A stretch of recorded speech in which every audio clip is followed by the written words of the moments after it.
Hi guys, Freddy here, welcome back to the desktop for another retro RPG, and this week I would like to present several books, starting with this, the Monster Manual for 3rd edition, the core rulebook number 3.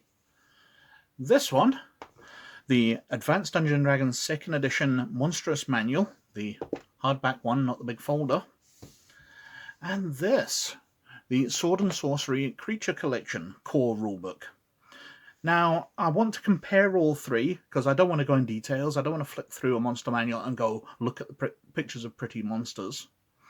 But I did want to compare them. Now, I didn't think I'd got the Monstrous Manual, but while I was digging out these other two, I discovered it tucked away in the same place. So I must have bought it at some point and just promptly forgot about it. But I'll put the Sword and Sorcery one away for a moment, and we'll come back to that. And we'll compare these two. Now, obviously, this is a 2nd edition Monstrous Manual. It's one of the core rulebooks. It originally came out in the big white folder with loose leaf pages that you could add, but I don't know for what reason, whether that wasn't hugely popular or just for convenience, ease of transporting or whatever. They brought out this nice hardback version. At some point later, it's definitely one of the later logos. I don't have anything else 2nd edition around to show you how that logo differs, but do we have a publishing date on this?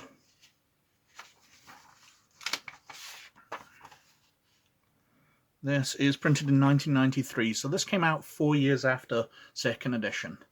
And this is the 3rd edition Monster Manual, which came out at the time of 3rd edition. It was the 3rd core rulebook, so it came out, I believe they were staggered by a month, so the Player's Handbook came out, the DMG came out, and then the Monster Manual came out a month later than the first two. Let's skip over the back covers then. Let's start with the Monstrous Manual. So, Monstrous Manual, Advanced Dungeons & Dragons game accessory. Need a monster? Look inside, where more than 300 full-colour illustrations show what the monsters really look like. The book contains more than 600 monsters for the AD&D game, including creatures of myth and legend, as well as fantastic creations unique to the AD&D game. Inside you'll find more than 20 types of dragons, 9 lycanthropes, 17 giants, and hundreds of other horrors, from Aarakocra to zombie. You'll never run out of foes with the AD&D Monstrous Manual accessory, the most valuable monster reference ever. And let's see what they say.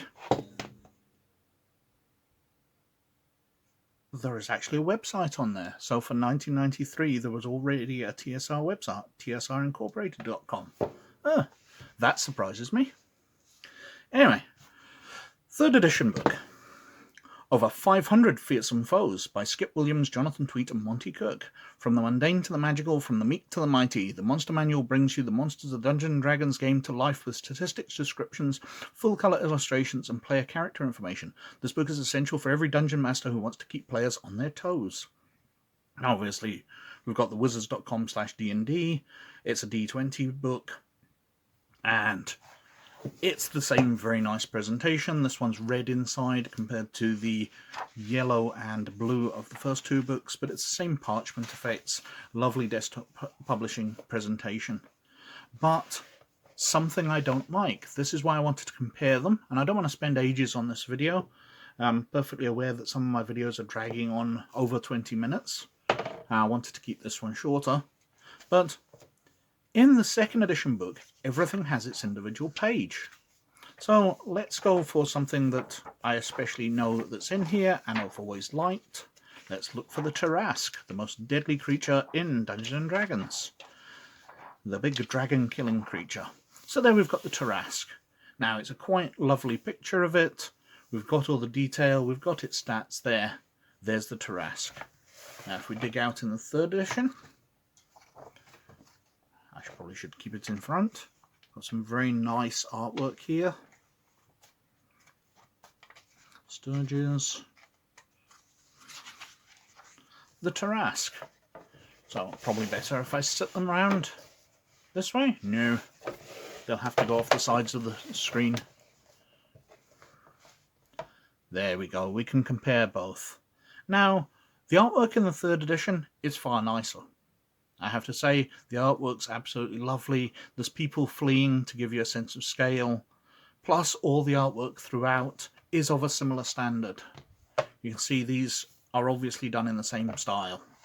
Whereas if we look at this, the Tanari is more cartoony than the Tarasque. They're obviously done by different artists. But the Tarasque description picks up halfway through a page and then spreads onto another page. Now, I suppose it's easy enough to find them. It's just, it feels a bit clunky and clumsy. Some creatures have shorter descriptions where they fit on one page. Others sprawl over to multiple pages, which is kind of useful. But I did like the second edition, a page is a creature, or if it needs more than it runs to full pages. You're always going to find the start of the creature at the top of one page. It's never going to be hidden away. And that was something I liked about the presentation. However, third edition does present its information far nicer. And second edition, basically you've just got each creature spreading across multiple pages for the pictures. Easy to find, some cartoon style, some nice artwork, some not so nice. Although I don't really see any horrible ones. But you can easily find what you're looking for. But everything is separate. Ah, the GIF. I'd forgotten those exist. Spelljammer creature. But in the third edition book, we have everything flowing together. We have pictures jumbled up of different giant types here. We have pictures which are just parts of creatures at times.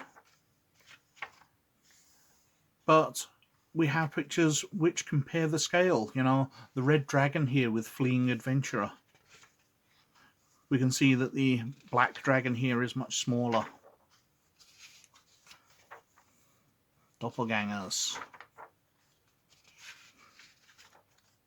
But something third edition did was made some types of monsters an add-on for others. So, for example, if we look at the undead, they are add-ons for other creatures. So you can have an undead dragon, you can have an undead digester, you can have a zombie elf, zombie Fomorian. It allows you to create all these things and merge them together to create far more than just the 500 in the rulebook.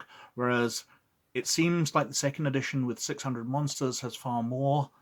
The combinations that you can come to with third edition, where you can create spirits and all of that, creating undead and lycanthropes. So if you want elf werewolf, you can go for it. I think it's far more interesting. Also, third edition added leveling to the monsters. Where in second edition, if you faced a goblin when you were first level, it was the same as the goblins you faced at 30th level. Whereas in third edition, you could have a goblin level with you.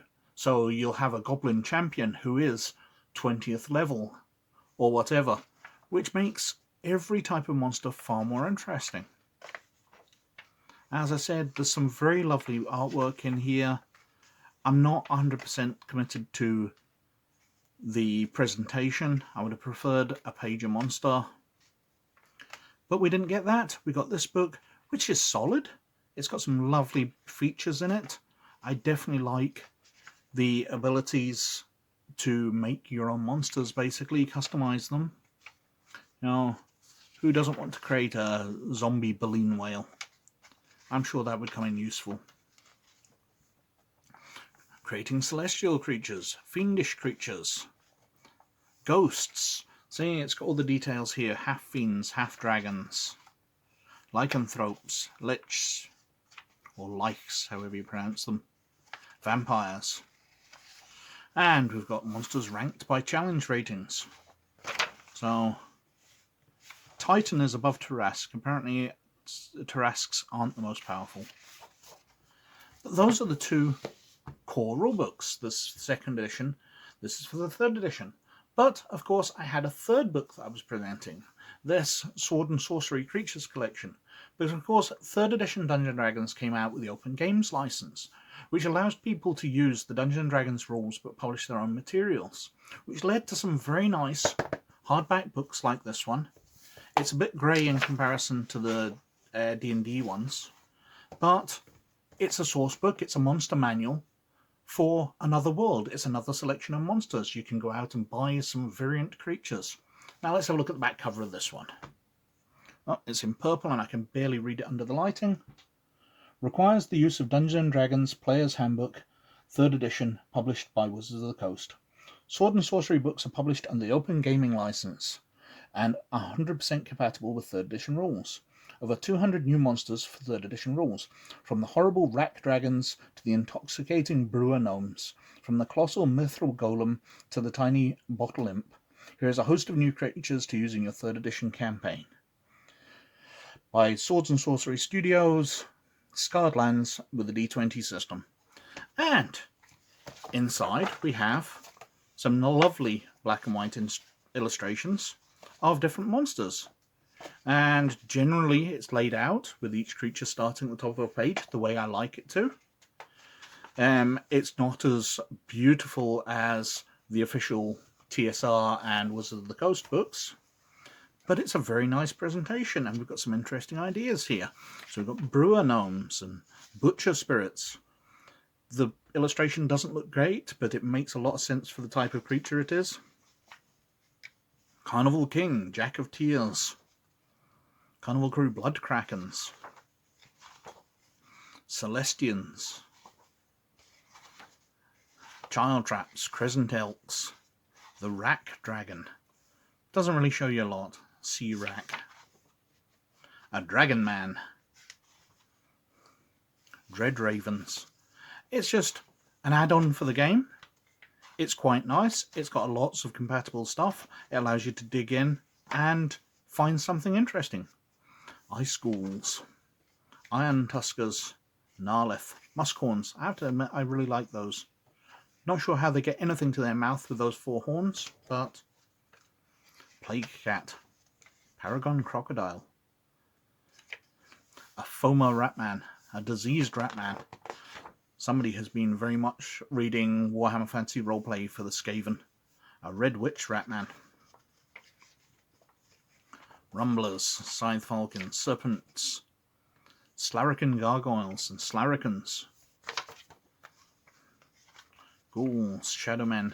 It's basically the monsters of a different world, but definitely something you can use. I'm just trying to skip to the end here to see if there's any customized ones.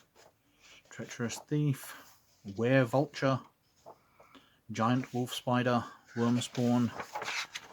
No, we're not really getting anything else. At the end here, the gods of the Scarred Lands, and of course printing out the Open Games license, because that was one of the rules that you had to abide by if you wanted to print anything under the OGL using the 3rd edition D&D rules. You had to print out the Open Games license in full to say that the copyrights belonged to Wizards of the Coast and you weren't trying to steal anything. Weren't trying to steal their trademarks. Coming next from Sword and Sorcery Studio, Relics and Rituals. Over 100 new artifacts, relics and magic items. Over 200 new arcane and divine spells. And Scarred Lands, Scarred Lands? Scarred Lands. I don't know why I said Scarred Lands there. Scarred Lands, a new world of adventure coming soon from Sword and Sorcery Studios. So I just wanted to go through those to compare them. But I didn't want to do a big dig into the rules here. I didn't want to spend ages and ages just pointing at pictures of monsters, although I think I have spent quite enough time already. Anyway, that is the Advanced Dungeons & Dragons Monstrous Compendium, the Dungeons & Dragons 3rd edition Monster Manual, and the Sword and Sorcery Creature Collection for 3rd edition Dungeons & Dragons. As always, thank you very much for watching. Please like and subscribe if you like what I'm doing. But most of all, you just look after yourselves. I'll catch you later. Bye now.